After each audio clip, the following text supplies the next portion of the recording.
yeah, and it's time for the Game Sports Podcast. As your host, David McCaig Jr., the game is powered by 91 Network and also featured on Spaces. 91N is a YouTube channel that you can check video editions out of the game as well as other podcasts. And Spaces is through Village Media, and so today you can check out the space that prefers your wishes. Let's go with that.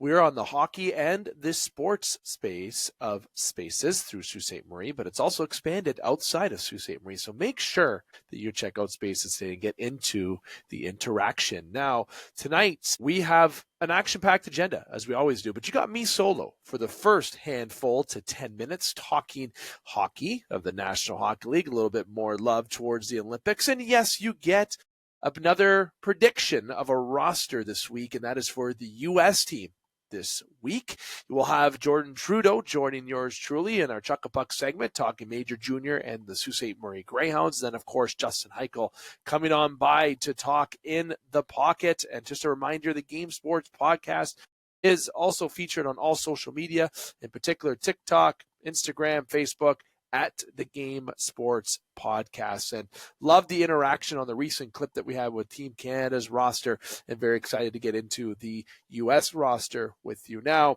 for the National Hockey League, I had one point I want to get to that. Then I want to get into the ice concerns in Milan. Then I want to predict the American Olympic team, and then a little splash, just a little bonus for you to give a little bit of baseball news. Now, then that will be before Jordan Trudeau joins us for Chuck a Puck. Now, getting right into a splash of hockey news that I wanted to touch on. We talked about it last week, Brendan and I, on our Top Shelf segment, and we discussed how the standings were quote unquote drunk. And I love that analogy. You look at the division, especially on the east side, that it's open season.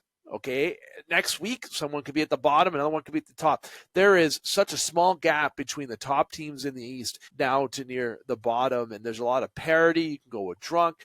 Either way, the Leafs are starting to find a little bit more of a groove. They're starting to get a little bit more healthy despite, goaltending depth has been really tested in the National Hockey League this year. In particular, if you're the Toronto Maple Leafs, if you look at Tampa Bay with being down Vasilevsky, goaltending depth has been never more important in the National Hockey League, where you can't just have like I said last week, a Martin Brodeur doing 60, 70 games for you. You need to split those games, but you also need to have a reliable third, if not fourth, goaltender in your system and develop goaltenders as best as possible, sign goaltenders, and hopefully take a risk on a few. I like looking back to Martin Jones with the risk that Toronto did a few years back there, and he came in and really helped when the Leafs were down goaltender Joseph Woll and the crew at that point. So look, the National Hockey League so open, but there's been a lot of surprise stories this year. Connor Bedard, Macklin Celebrini. I don't mean surprises like, surprise that those guys are getting points. We know that those guys are great hockey players, but having such strong seasons, and I don't know if it's a coincidence because the Olympics is around the corner that those Canadian boys are having a good time.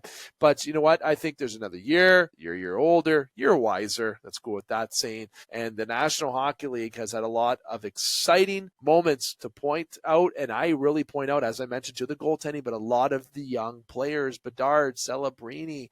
You know what? I'm looking at Matthew Boldy. I'm looking at Matthew Nyes. I'm looking at these guys and saying the NHL has great generational talent now with McDavid, with Matthews. Obviously, you have Crosby still hanging out there, but the youth with Bedard, Celebrini, Matthew Schaefer, these guys, everything is just going to be fantastic, I think, as the NHL keeps progressing. But I will say one thing that I'm noticing is still inconsistency in games when it comes to officiating. I don't like attacking officials. I don't talk about officials. I'm not doing that on this. I'm just saying there's games and they really can change the momentum of the game. And I'm not saying we should look at anything AI related. You need to keep that human element, but I still continue to stress just consistency when it comes to calls. What is a call? We've talked about this on this podcast every year, it seems like every year. And I'm not pointing that because of being a Toronto Maple Leaf fan. I've seen other games that I've tuned into as well that I just feel like the refereeing is a little too inconsistent. That would be one thing that I would like the NHL to try to really buckle down on to make it a little bit better. But you know what? If I'm the NHL, I'm looking at this year and going, it's a little bit open season. But until you look over in the West and you see the Colorado Avalanche have only lost 2 regulation games, then you're like, okay, the West is looking pretty dominant. Or is the West getting worse? That's not the case. The Colorado Avalanche are an absolute wagon. That's my point about the National Hockey League update to point given time constraints, and you only have yours truly. And to make sure that I go through my topics a little bit more quickly for you to get to these 2 points. This next point I want to get into, Milan's ice. Now, I'm going to give you a little bit of a backstory about the ice when it comes to Milan. Now, it is 60 meters by 26 meters. I believe I have that number correctly because that's what I had noted down. So it's about 3 feet shorter. Let's go with that term. It's 3 feet shorter than a typical NHL standard rink. And it's a hair wider, I believe was a quote that I saw. And if you listen to last week's episode, I talked about how the Olympic ice is different. It's bigger, and it's going to be more friendly for Celebrini, for Bedard, and that's why these guys are going to make it. Obviously, I'm not changing my prediction. Okay, I still think those 2 guys make the team no matter what size of ice it is. Okay, just clarifying that. But obviously, there's been a little bit of misunderstanding on the Olympic ice and being a little bit different. It's actually going to be a little bit different if you look in Italy, okay? So there's some concerns. The shorter the rink sizes raises safety concerns because of less length, space for players to skate, okay? And that goes to the reactions of collision, puck movement. Does it make the game quicker? You may say it does. It doesn't. It actually, you definitely have to be on your toes a little bit more and move the puck a little bit quicker, but it is not what was to be as expected. And the rink's construction was delayed as I'm looking at my notes, and it's scheduled to be completed February 2nd.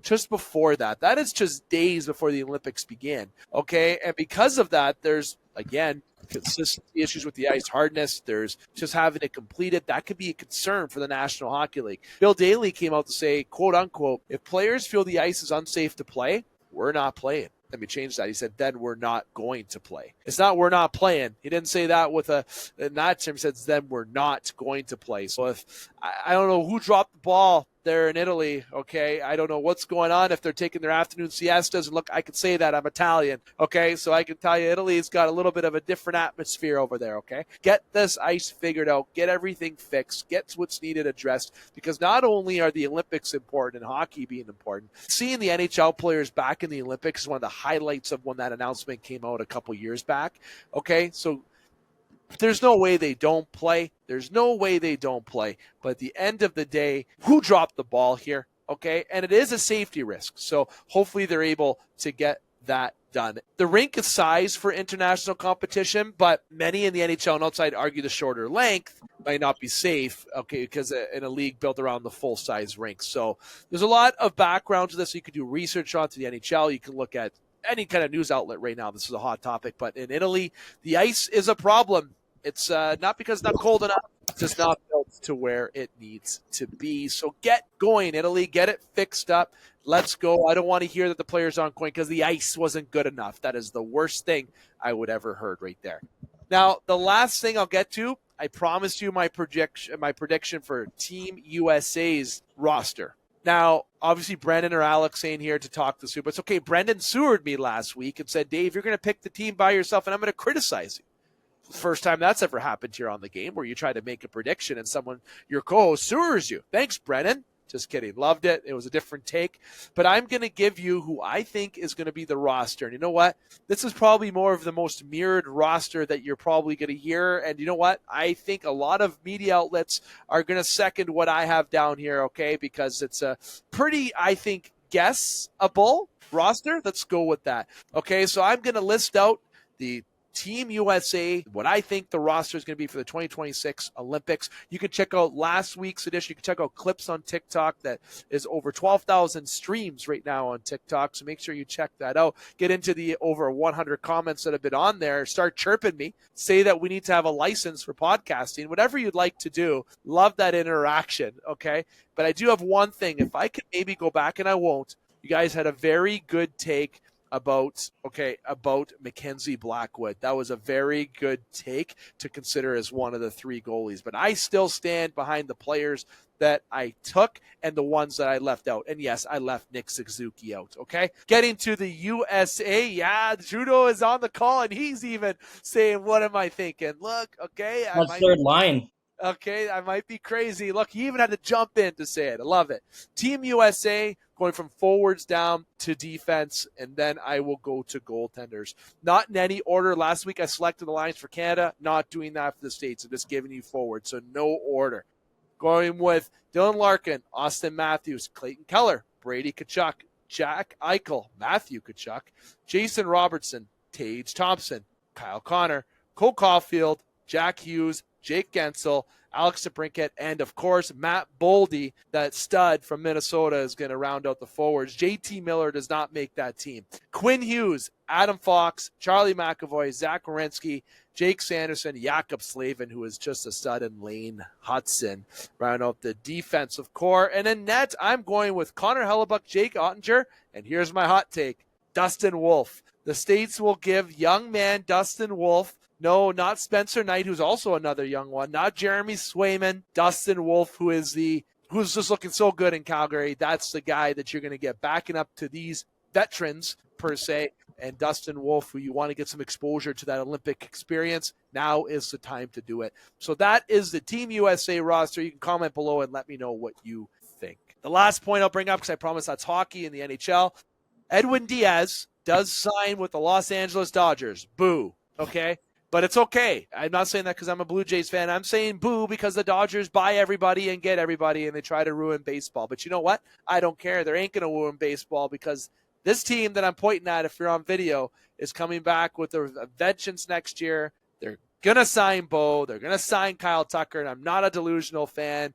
This is the Toronto Blue Jays year next year, okay? Let me tell you that. Kyle Schwarber does go back to the Philadelphia Phillies, but I also got to give credit to the Pittsburgh Pirates. They're trying. They're trying to buy it. They're trying to get better. How can you not feel bad for the Pittsburgh Pirates? Absolute dumpster fire over there. You feel bad for Paul Skeens, but you know what? They be trying. They're throwing money out there. They're trying to get people. They're trying to bring in talent to increase baseball in Pittsburgh, and you swung and you missed against Kyle Schwarber, pun intended. The guy's one of the best home run hitters in the league, but Schwarber goes back to Philly. Diaz is now Dodgers' new closer. So what are the Blue Jays? What are the Yankees? What are these teams going to do to try to answer that?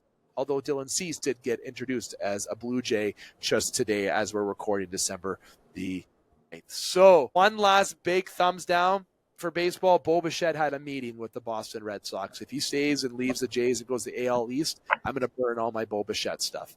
You better re-sign in Toronto. That's all I got to say. And for you to just to take a Zoom call and not go there, I'm confident that you don't care to go there if you didn't go in person. Okay. All right. That's all I got for hockey. That's all I got for baseball, because we're tight for time, and I've already had Trudeau wait just over a handful of minutes. I know Justin's going to jump on and we're going to have some overlap, but that is okay, because I had my time. I'm going to keep Trudes on time and get Hykel on time as well to give you all the content that you need. Comment below about my hockey feedback. I can't wait the criticism about the U.S. roster and more chirps about Canada because Suzuki's not on that roster. I love it. But Trudes, you know what?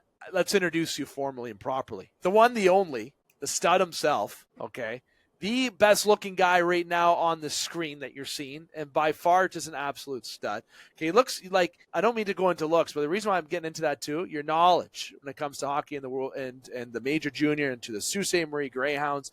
Look, you are a true Hound fan too, and I'll tell you why. Because your favorite Hound of all time is Ryan Sproul, former guest on this show, recent guest that you can check out in our recent special edition. But I wanted to segue that Sproul kind of put in there for you as well, so to promote the other show that we had. But Trudes, my friend, another edition of Chuck a Puck. How you been? How you doing? How's life? Very good. I'm good. I'm ready. We got lots to talk about here. Lots is happening in Sault Ste. Marie here for the Greyhounds. So I'm excited to dive into it. Let's, you know what I'm thinking is, if you're with the OHL, there's been some trades, there's been some moves that have gone on. Some teams have brought some guys in, and obviously we're going to be diving into a particular trade here in the Soo. But there's one thing that I promised that we were going to do today, and I hope you remember: the Canada World Junior roster prediction. Okay, good. We got that on the go. But OHL. All right, since we last talked the last few weeks, as I pull up the standings just myself here too, just to get myself recapped. You know what? There's obviously Brantford leading the way in the Eastern Conference. If you look at the West, we've talked about this before. There's some parity in the West. The Hounds are buying, trying to get caught up. But Windsor obviously leading the way in the Western Conference, with Flint still, I think, overachieving. But maybe people will disagree with that. But Trudes, the lay of the land in the OHL. Any hot takes before we officially slide over to the Hounds? Yeah, the Ottawa 67s also have been hot over the course of November into December.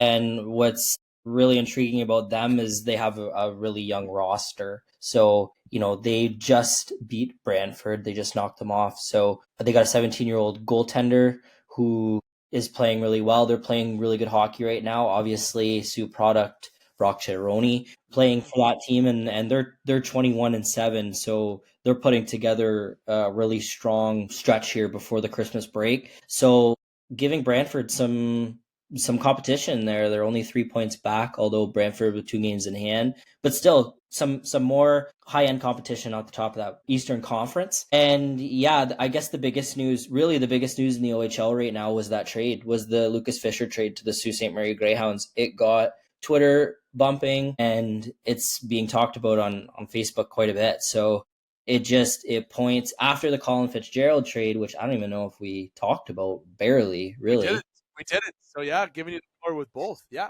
Greyhounds acquired a couple weeks ago the big forward from the Peterborough native, the big forward from Peterborough, Colin Fitzgerald, and for 2 second-round picks and 2 third-round picks and a little bit more. But he has slotted in very nicely on that third line. Does not play like a 17-year-old. He's big, he's strong, he's fast, and he's racked up some points ever since joining the roster. So he's really slotted in nicely to the forward core. And now the Greyhounds debut Lucas Fisher tomorrow night against the Kitchener Rangers. And what a move that was. I was kind of surprised because after the Fitzgerald deal, it was kind of like okay, they just traded for a 17-year-old, an 08 birth date. So are they looking to maybe, go in contend next year? Like, is that their window? But after watching Fitzgerald play, he is an addition that really helps the top 9, maybe even top 6 forward core right now.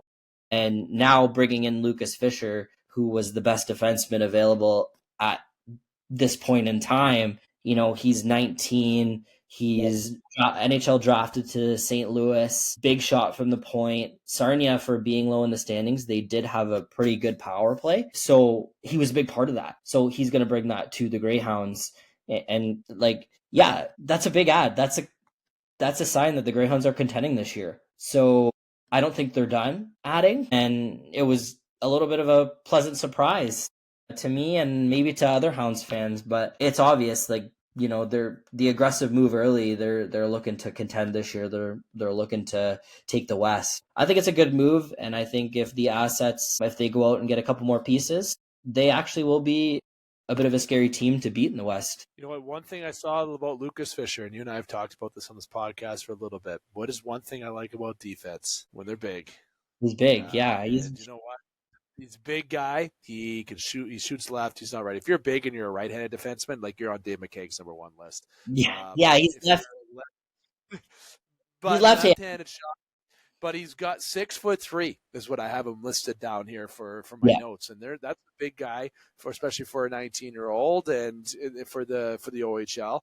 Yeah, and 18 points for a team that's in 9th place. Like, that's pretty good. 18 points in 26 games, and that production, you can make the simple prediction that production is only going to increase for the Greyhounds. But a top 4 defense, really, really solid for the Greyhounds right now, for when Chase Reed comes back from the World Juniors. And that's huge. He was the captain of Sarnia, so he brings leadership, he brings pro experience. He's 19. He's the perfect fit and the right price.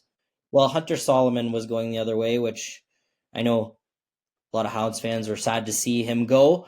He's been a great defensive defenseman ever since he started here. He can really play physical and is huge in the defensive zone. But I mean, when you look at the price and you look at what they got this Lucas Fisher for, that's a no-brainer. You got to take that deal, and it'll only help them going into the new year. Huge weekend coming up, moving into what's coming up. The Greyhounds are at home tomorrow night, Wednesday, December the 10th. They're facing off against the 2nd place in the West, Kitchener Rangers. So that'll be a really, really solid test. I know they had 2 blowout wins the past weekend, but let's remember where those teams are in the standings. And let's remember that Kitchener is going to be a much, much different opponent and Owen Sound on Sunday.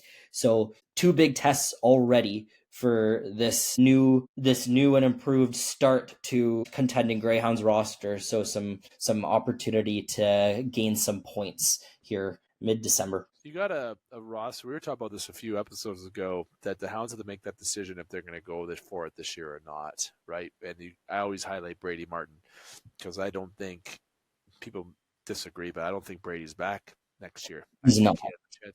I think he's going to be making Nashville next year, especially the way Nashville's trending. Listen, I had an episode where I called it buy or sell early, and I had Barry Trotz on there. Nashville, if you somehow listen to this, sell all your veterans. It's not working what you guys are doing. Get the young kids up there, give them that experience, and that's led by Wood, that has Brady Martin. There's so much good young talent that could be given an opportunity to play, and not household names, but they will be guys that are going to go to balls to the wall to win you games. So the Hounds are looking at it this year saying, okay, I think we have a wide open chance to win despite what Brantford's doing on the other side.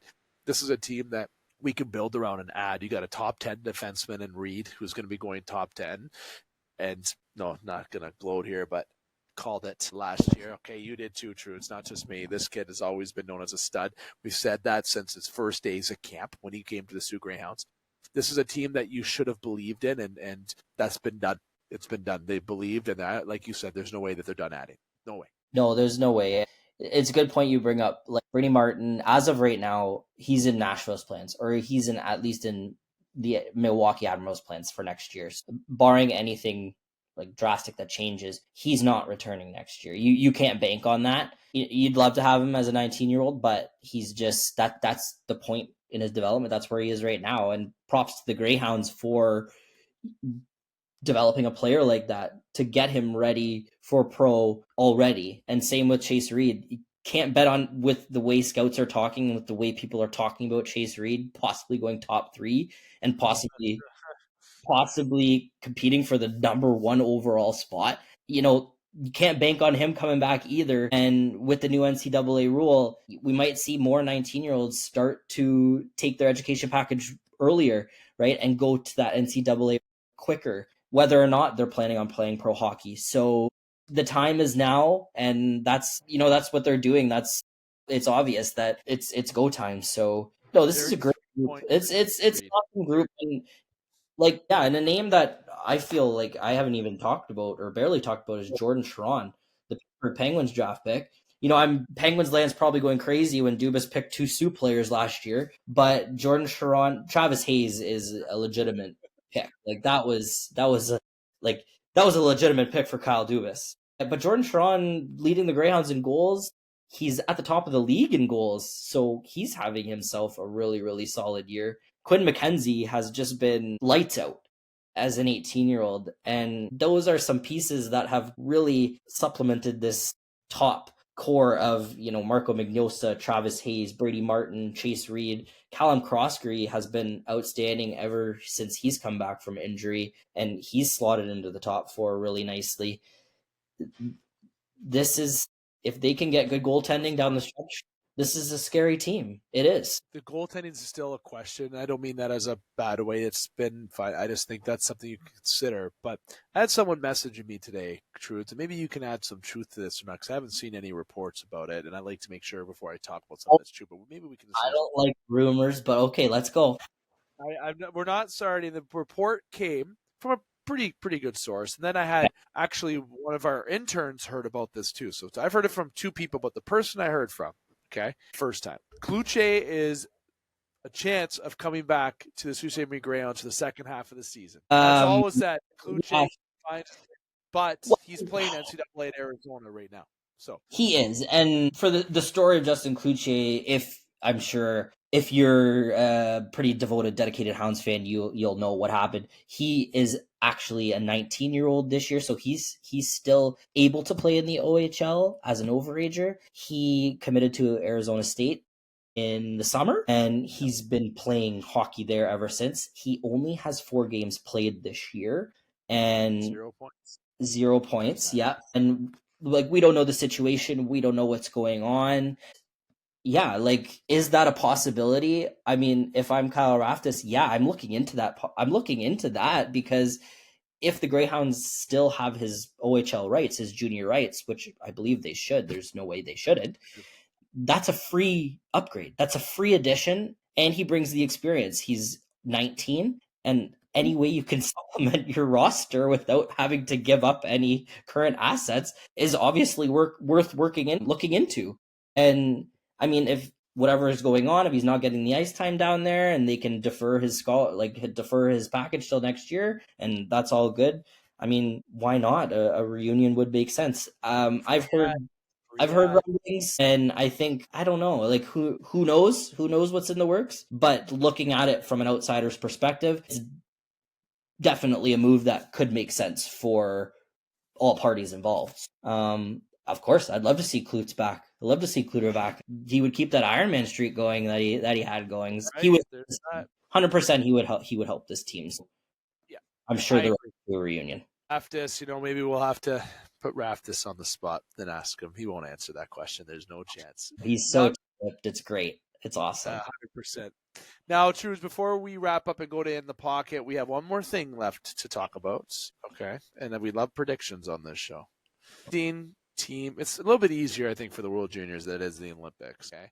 Well, they made it really easy now with the new way they select the team, I think. Yeah. It kind of. Yeah. A couple cuts there. But we'll time of year. Yeah, give me your roster for the season. We're going to do what you think the Team Canada World Junior roster will be this year. So I'll give you the floor first, and then I'll go and I'll do mine a little bit more quickly to wrap up Shuck a Puck. Okay, cool. Here is my roster. But one thing worth mentioning is every single forward invited to this camp is a first-round draft pick, except for Gavin McKenna. So this team looks to be loaded up front. So you're going to start with Michael Misa. He's being loaned. That is outstanding. Porter Martone will have Gavin McKenna. And then I think we'll see returning players, Jet Luchenko, Cole Baudouin. I think you're going to see Cole Reshny there. A couple of guys that were left off last year, Liam Greentree, Sam O'Reilly, Michael Hage. And then I'm going to go with Tijiginla. Maybe that's Tej. I'm not quite sure.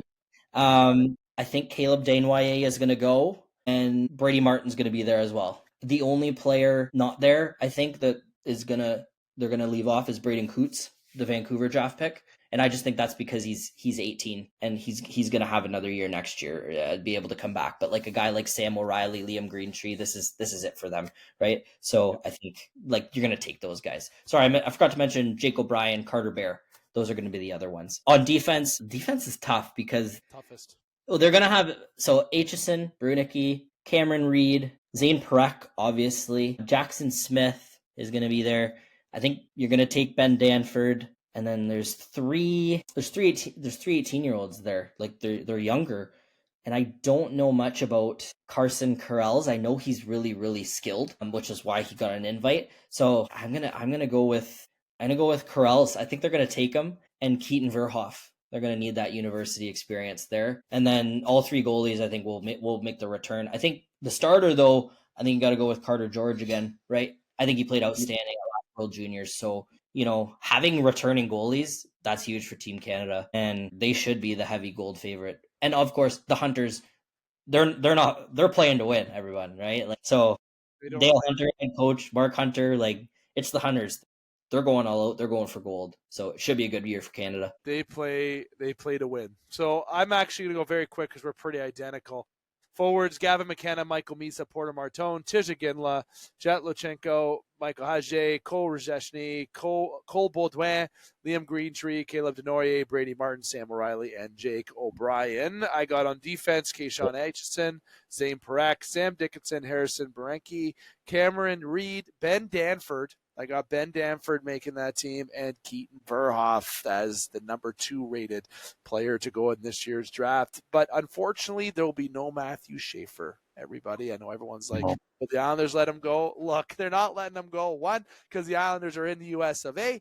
And number 2, Schaefer might make that Olympic team. Just saying, he might be a hot shot to make that Olympic team. And I was just going to say, we're going to, don't worry, we'll be watching him in the Olympics in February. The goaltenders, very easy. Carter George, Jack Ivankovic, and Josh Ravensbergen is my third goaltender. I'm a opposite hand fan when it comes to Ravensbergen. Okay, those are the three goaltenders. That is the roster I am going with. Might be some added emergency players, ready players. We had that last year when Schaefer went down. We can see what is going to happen after the cuts get made, after the 27 players start dwindling down to the final roster amount. So that is the World Junior predictions. Trudeau and I are pretty bang on what we had, and I think this is a gold medal team. I think it's better than last year's team for sure. A lot better. Last year was not a great time for Canadians there. That was not fun to watch. A lot of immature acts on the ice. Look at me talking all mature. Okay, these young kids are just going hot shot out there, led by Leafs forward Easton Cowan. Yes, I'm calling out Easton Cowan for his performance at the World Juniors last year. Not the same Cowan we're seeing on the ice this year for the Maple Leafs. So, Trudes, my friend, thank you very much. It's been Chuck a Puck another week. We have one more week. We're going to chat. Then, you know what? We take a break usually during Christmas holidays, but here's the joy. You're our World Juniors major junior guy. You and I are going to be having clips throughout the holidays. So, you know what? You really don't get too big of a break like everybody else does. But we're going to be, we'll be back here same time next week, and I'll see you around the rink this weekend. All right. Sounds good. Have a good one, Trudes. Thanks, you too. Hike, brother. It is in the pocket time, okay? And in the pocket is partnered with Sports Center Bar and Grill, Sault Ste. Marie, Ontario's best sports bar with 5 years in a row, best wings. Look, Justin and I were there on Sunday for Justin's pre-birthday. So happy belated birthday, my friend. 40, big 40, coming in hot for you. How you doing? Well, we're doing okay. 40's not that bad. I mean, if at 44 you can get signed to be an NFL quarterback still, then I've still got like 4 years here. Maybe it can happen still. We'll see. Heck of a week so far, though. It's only, it's early still. Still early. Did they have anything at work for you? Oh, yeah. Cake. We always have cake. A lot of cake. Cake heavy weekend. Cake heavy weekend. And the food was delicious as well. The wings, the pizza, all that fun stuff. Yeah, I'm still a little tired, I'll be honest. Yeah, because of the waters. Yeah, hydrated. A lot of hydration. Love that. Okay, so what'd you think of those roster predictions there, Justin? I mean, I'm pretty well along the same lines as you guys. There's a lot of depth to choose from out there. So I feel like you can't. Yeah, you can't really. That's what I mean. It's there's every couple of years you get one of those rosters where no matter who you pick, you're not going to be wrong. And I think this is one of those. Especially when it's led by Gavin McCaig, right? Although we're talking football, I'll try to keep us on track. Look, last Sunday was interesting with football. We got an interesting week coming up. Obviously, the Chiefs are not the Chiefs, and I'm sure you're a happy guy to see that this season. But we are in a very interesting spot as we get near the finish line of the season right now. And last week, there was no booze to Tomlin getting off the field last week, despite wherever they were. It doesn't matter. And Tomlin lives another week in Pittsburgh, which I think he should not be let go. The Buffalo Bills with an absolute stellar comeback. If there's snow in Buffalo, they're going to win. I mean, yeah, they don't, what do you call it? They don't lose when that happens. They were getting the doors beaten off of them the entire game, and they just came back, and Josh Allen didn't quit. He's the team. Doesn't really matter who else they have on offense. As long as you have Josh Allen and James Cook, they have a chance. 100%. So, what are besides you having your birthday party for, at Sports Center, we're still young.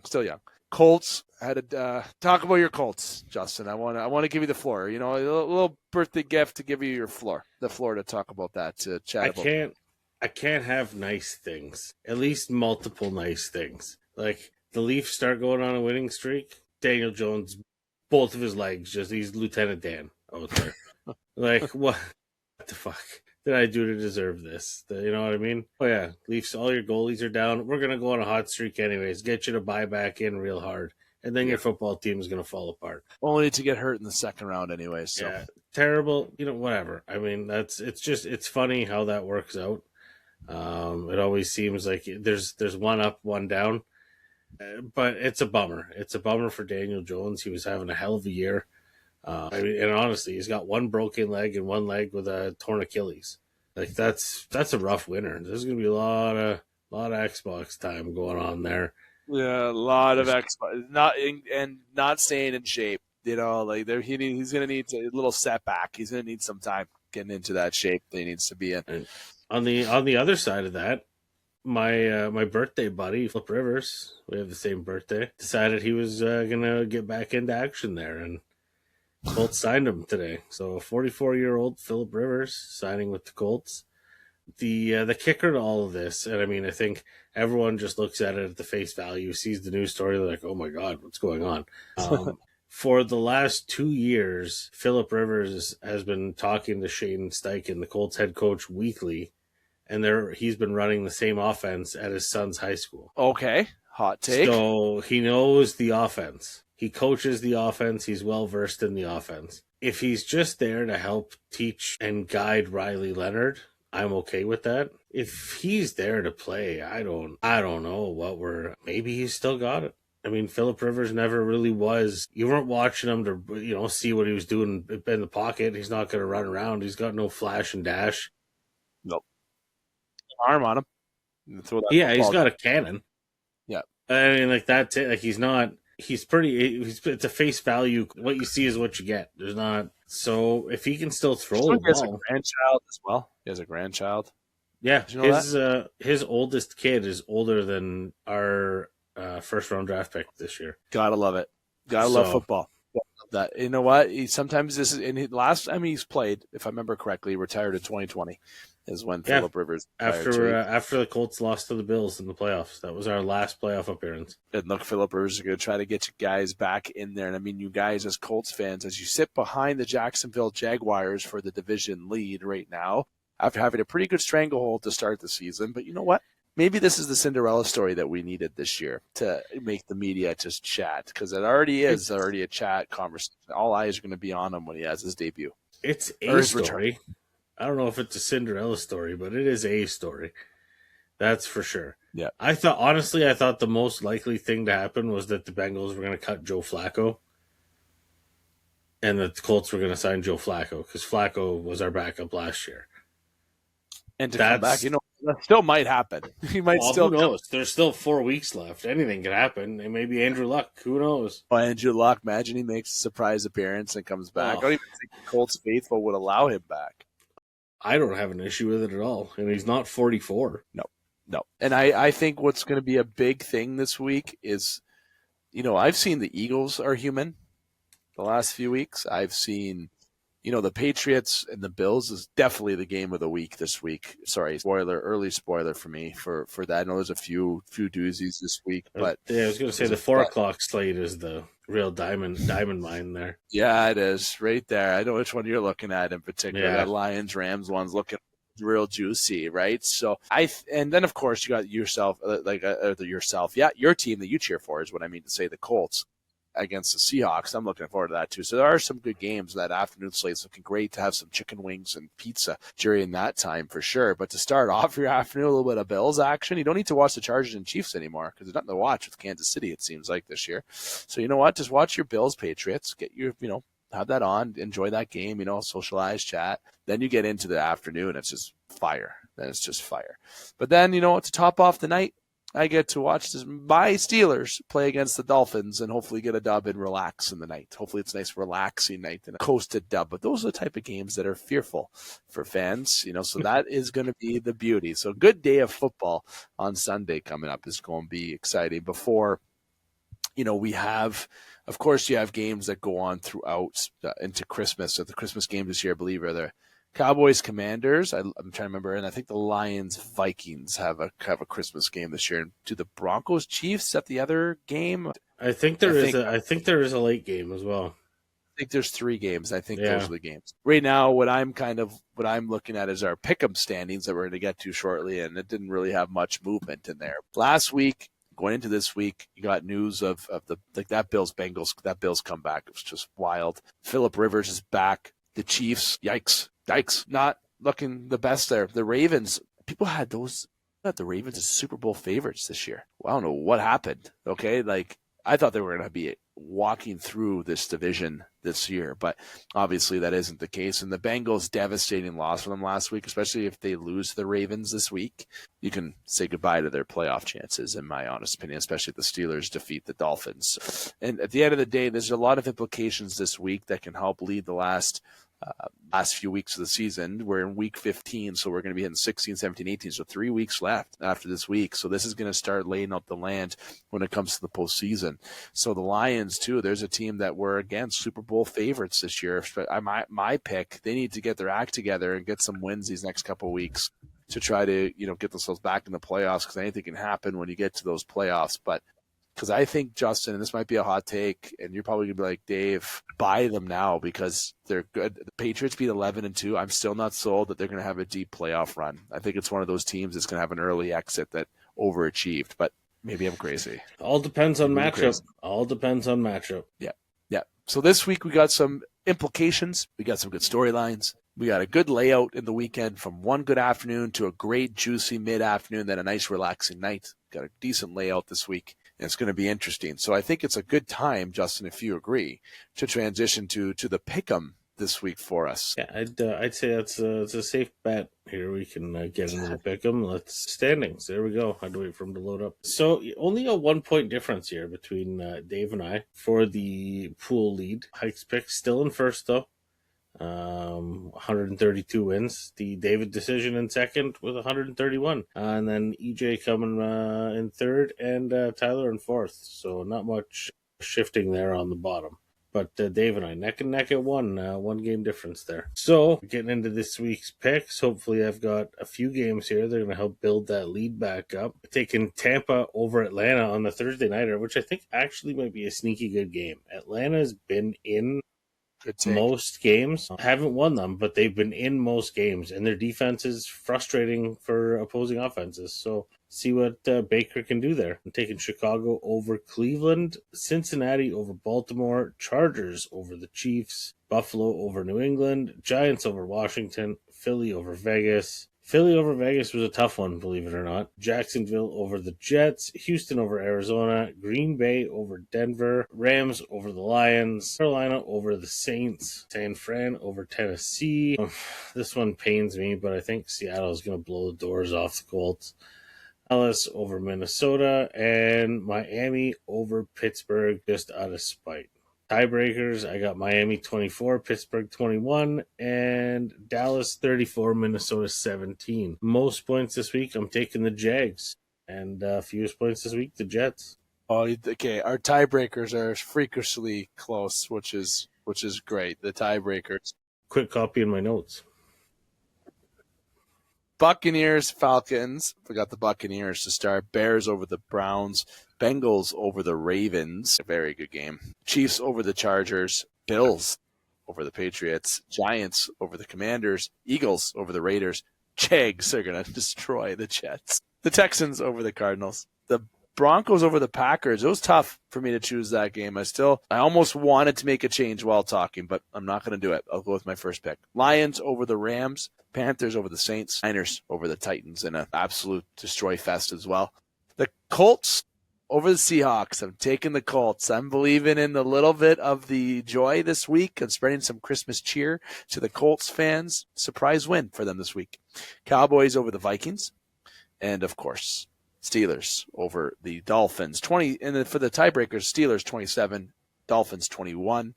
Cowboys 34, Vikings 14. Not 17. Hike and I have a 3-point difference there. Most points this week, Jacksonville in the 40s. Jets, the least, and under 3. Okay? It's going to be a 48-3 game. Don't quote me. But I'll say 48. I'm thinking like high 30s, but I don't know about 48. We'll see. I mean, one thing I want to throw in there though. This week, the Jets wore those Gotham jerseys and So sick, absolutely sick jerseys. What a shit team to have, something cool like that. So what does that team have to do, Justin? Like that was my question actually going to be. What do the Jets have to do for real? If you're like, there's nothing. You're on the Jets now, what are you doing? What would you do? There's nothing you can do. Your fan base will never be happy. You could win a Super Bowl and you'd win it wrong. That's just Jets fans. There's no no matter what you do there, it won't be right. Giants fans somehow let the Giants off the hook with a lot, but I think recent Super Bowls really softened the blow for management's incompetence the last few years. Whereas the Jets, Yep. what do they have? When's the last time Mark Justin Sanchez? Fields. Mark Sanchez got him to the playoffs. Before that, it was Chad Pennington. Before that, it was Vinny Testaverde. Like, what do Jets fans have to be happy about? Everyone there is no wonder everything's just a shit show. So what team, if you would you be more disappointed as a fan if you were a Jets fan or a Browns fan? Or better yet, if you had to choose to take a team. I don't care if you're a fan, if you have to take a team, which team is in the crap list more? Worse luck. I still say the Browns, to be honest with you. No, because I can't think of a player on the Jets whose jersey I'd want to buy. Fair. Like, I'd like a Myles Garrett jersey. I wouldn't mind a Shedeur jersey. Mm-hmm. Mm-hmm. You know what I mean? Like, there's some. Cleveland is kind of fun. Cleveland is fun bad. Like, they're in games. They fuck people over. Like, they ruin other teams' seasons. Like that loss when they beat the Packers this year. That's fun. What did the Jets do? They're just out there. Like, the Jets are kind of like the Arizona Coyotes, where they show up, they get shellacked, and you move along. So are they leaving New York? No, just kidding. Obviously they're going to be there, but it's just going to be the same old shit over and over again with the Jets, I think. I honestly, until there's an ownership change or a change in the hierarchy within the ownership group on who's making decisions, I don't see anything. I think there's too much meddling going on there. I think they need to hit reset again. I think I think a good owner has to take over. I think there has to be a legendary type GM that does come in to get a name, and then bring in a young, hungry coach that you don't fire, that you pay, then you draft properly. So 3 elements there, and the hardest one of those elements, in my opinion, is drafting. Drafting is the hardest one out of all those because you're New York. You can attract people to buy. You can attract people to go there if your plan is right.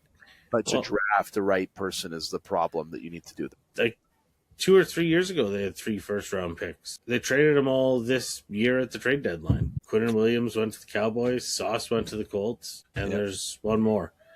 I don't even know who he is. Maybe he's not on the team anymore. I can't. How do you... That's just as bad. And I've tied hockey into this one a lot. But, like, that's almost... If you have 3 first-round picks in, like, a professional sports draft, you should at least hit on one of them. Remember when the Bruins drafted Zach Sanderson? Yeah, that was just a botch job, that first round for the Bruins. It was. Like, it's kind of the same thing. It's almost like you get too cocky. You got we have so many picks, we don't have to hit them all out of the park. They skipped on Matt Barzal. Fun fact. It's all right. The Leafs will just trade him someone good. Football, sticking on that. That's our Week 15 Week 15 selection. I almost drew a blank. I knew it was Week 15. Week 15 with obviously 3 more weeks to go after this week before we start talking playoffs here on In the Pocket. Of course, Justin, we are in a spot right now, like I said at the beginning, where it's going to be a unique week. This will start laying out the playoffs. It's a little bit more clear, maybe, on some fronts at least. Well, a lot of division games this week, so I think standings will cement themselves a little further, and the NFC is going to be a tough one. I mean, the Bears were in first last week. Now they're barely in a wild card spot. So, and I love that. I think that's going to be crazy. The best teams are going to come out of the NFC this year. AFC's looking a little weak. The usual suspects aren't really there. I mean, the Bills, yes, but the rest are all the Chiefs up and coming. So we'll see. It's going to be interesting the next couple of weeks, seeing how everything kind of shakes out and where the dust settles. And we'll see if Santa Claus brings any miracles down for Christmas for these guys. But Justin, I want to say thank you, my friend, taking your time for yet another edition of In the Pocket, our 9th season of In the Pocket as we approach our 10th year of the Game Sports Podcast. I want to say thank you to Jordan Trudeau for taking the time for Chuck-a-Puck. And then obviously you had me at the beginning going solo with a tad bit of baseball news, but NHL and Olympic news for the entirety of the show. And I want to remind you, TikTok, Instagram, Facebook, any platform that you on, at the Game Sports Podcast. Like, follow, subscribe, interact. Our recent clip with the Canada roster, over 12,000 views on that and over 125 comments. People were chirping. People agreed. Loved it. Love every single one of that. Get in there, chirp me. Say I need a license to do a podcast. Say I'm the smartest guy in the world. Say I'm the dumbest. Say all that stuff you want. We love it here on the Game Sports Podcast, and we will respond back to you. We do that. We'd like to interact with our listeners. Keep getting us to more followers. If you're listening to us and you're following and you're liking an interaction, what's a simple follow going to hurt? Just get a little click, and then you don't miss seeing these faces or hearing these voices. Okay, just a little thing. Justin, my friend, thank you again. It's always fun. We'll be back here next week. Oh yeah, we'll be here leading into our Christmas break and get everyone prepped for the playoffs. Maybe I'll have Arlo make his first appearance next week. We'll see. I haven't had him show his face yet on the podcast. Maybe that'll be my Christmas present to the listeners, to see my 6-month-old child who is growing rapidly in front of my eyes. So this is, again, the Game Sports Podcast. Hit like, follow, and subscribe. We appreciate you tuning in for tonight's episode. We'll be back here same time, same place next week. And I'm here to remind you to keep your stick on the ice, swing your bats, catch your touchdowns, drain your threes, and shoot your shots. Booyah.